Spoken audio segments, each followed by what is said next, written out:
Ukraine जंग में पिछड़ता जा रहा है। ऐसे में ज़ेलेंस्की को अमेरिका के F-16 फाइटर जेट से काफी उम्मीद थी। अगर F-16 मिल गए तो रूस पर बड़ा अटैक किया जा सकता है, लेकिन ज़ेलेंस्की का ये ख्वाब टूटता हुआ दिख रहा है क्योंकि अमेरिका F-16 देने से पीछे हट गया है। दूसरी तरफ रूस ने फाइटर जेट की बड़ी रेजिमेंट उतारने का फैसला कर लिया है, जबकि टैंक बटालियन वो पहले ही उतार चुका है। इतना ही नहीं, रूस 3 गुना ज्यादा तेजी से हथियारों का प्रोडक्शन भी कर रहा है। ऐसे में सवाल उठ रहा है कि क्या अमेरिका रूस के विध्वंसक हथियारों को देखकर घबरा गया और यूक्रेन से पीछा छुड़ाकर उसकी हार तय कर दी। ज़ेलेंस्की का ख्वाब चकनाचूर, नहीं मिलेंगे अमेरिकी जेट।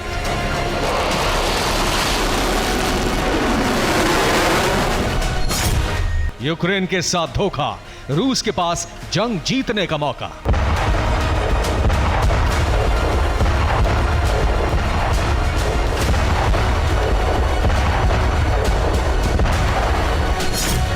आसमान से बरसेंगे अंगारे, समंदर में आएगा जलजला।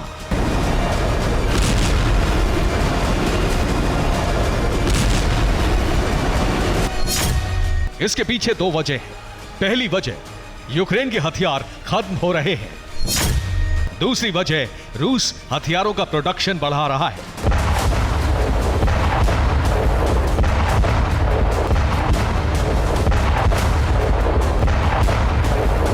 यानी अभी तक ज़ेलेंस्की का जोश हाई दिख रहा था, वो अब इस बात को लेकर परेशान है कि आगे की जंग कैसे लड़ेंगे, क्योंकि अब यूक्रेन को हाईटेक हथियारों के मिलने की उम्मीद कम दिख रही है।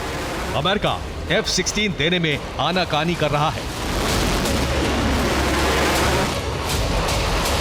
जबकि यूक्रेन के पायलट ट्रेनिंग करने डेनमार्क जा पहुंचे हैं।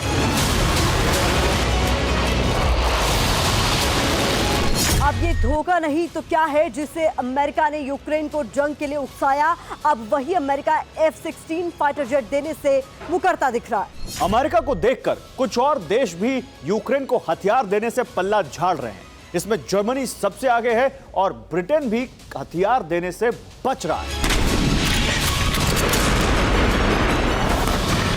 दरअसल अमेरिका इस बात को समझ चुका है कि अगर उसने F-16 यूक्रेन को दिए तो यूक्रेन जंग फिर भी जीत नहीं पाएगा, उल्टा जंग लंबी खींचेगी। US joint chief of staff के चेयरमैन मार्क मिले ने साफ कह दिया है, यूक्रेन की सेना को मजबूत होने में अभी सालों लग जाएंगे, जिसमें अरबों डॉलर खर्च हो जाएंगे। अगर पहली खेप में 10 F-16 भेजे जाते हैं तो सीधा 2 बिलियन का खर्च आ सकता है।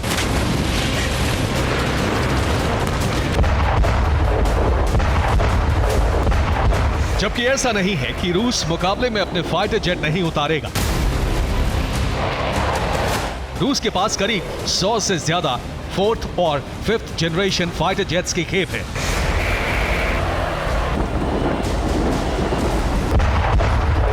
इतना ही नहीं, लगातार 5th जनरेशन जेट बना भी रहा है।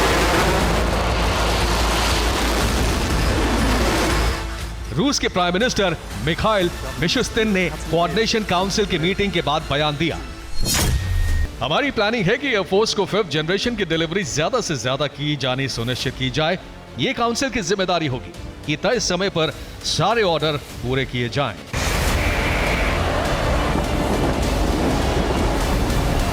यानी रूस ने काफी पहले ही इसकी तैयारी शुरू कर दी थी, क्योंकि पुतिन को अंदाजा हो गया था कि समंदर और जमीनी जंग के बाद एक वक्त ऐसा आएगा जब यूक्रेन की मदद को अमेरिका F-16 फाइटर जेट देगा।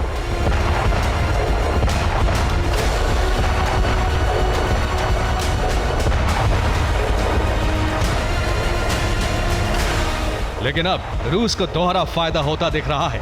एक तरफ अमेरिका यूक्रेन को F-16 देने से पीछे हट रहा है, दूसरी तरफ रूस ने फाइटर जेट की अच्छी खासी खेप तैयार कर ली है, जिसके जंग में उतरने के बाद यूक्रेन का काम तमाम होना तय है।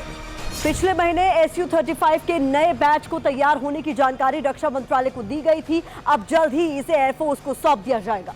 इसके अलावा एयरक्राफ्ट का प्रोडक्शन भी 3 गुना बढ़ा दिया गया है और T-90 और T-72 टैंकों को लगातार तैयार किया जा रहा है। रूस के वेपन फैक्ट्री से टैंक प्रोडक्शन के विजुअल भी सामने आए हैं। खुद क्रेमलिन प्रोडक्शन पर नजर बनाए हुए हैं। खासतौर से T-72 और T-90 टैंक का प्रोडक्शन पहले के मुकाबले 3 गुना हो गया है।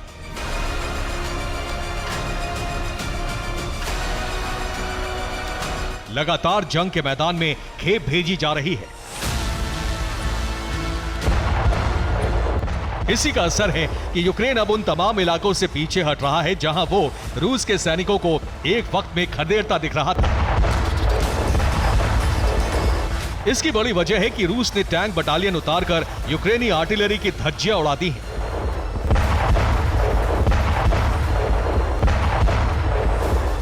यहां तक कि जर्मनी के लेपर्ड और ब्रिटेन का चैलेंजर टैंक भी बेबस नजर आ रहे हैं, क्योंकि एक बार खराब होने के बाद इनके रिपेयर का इंतजाम नहीं है।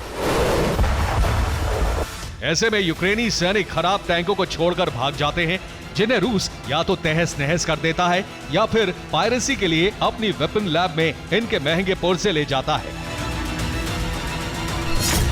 बात यूक्रेन तक ही खत्म नहीं होती।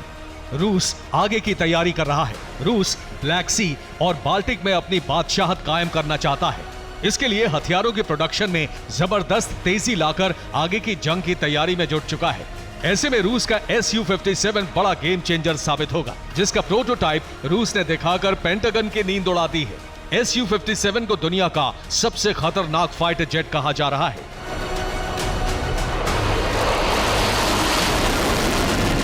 अगले साल जनवरी तक Su-57 की रेजिमेंट एयरफोर्स को मिल सकती है, यानी रूस अगले साल तक युद्ध की तैयारी आज ही कर चुका है। सुपरसोनिक जेट Su-57 स्टेल्थ तकनीक से लैस है, जो दुश्मन के सैटेलाइट और रडार की पकड़ में नहीं आता। 2135 किलोमीटर प्रति घंटे की स्पीड से आसमान में 65,000 फीट की ऊंचाई पर जाकर भी अटैक कर सकता है। खास बात यह कि सुपरसोनिक स्पीड में 1500 किलोमीटर तक उड़ान भर सकता है। इतना ही नहीं, 30 mm की ऑटो कैनन से टैंक बख्तरबंद वाहनों को तहस नहस कर सकता है।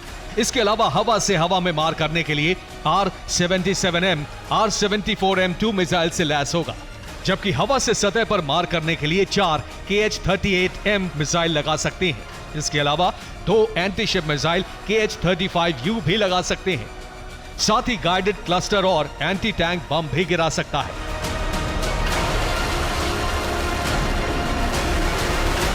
जंग लंबी चलेगी। ऐसे में अगले 5-6 महीने में Su-57 तबाही मचाने आ जाएगा, जबकि अभी Su-35 और MiG-29 पहले ही तबाही मचा रहे हैं। यानी अमेरिका को इस बात का अंदाजा हो चला है कि F-16 को यूक्रेन को देकर भी जंग नहीं जीती जा सकती।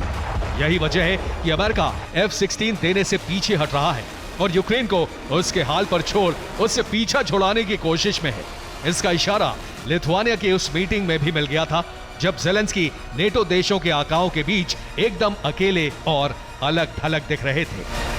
Bureau report, TV9 Bharatvarsh.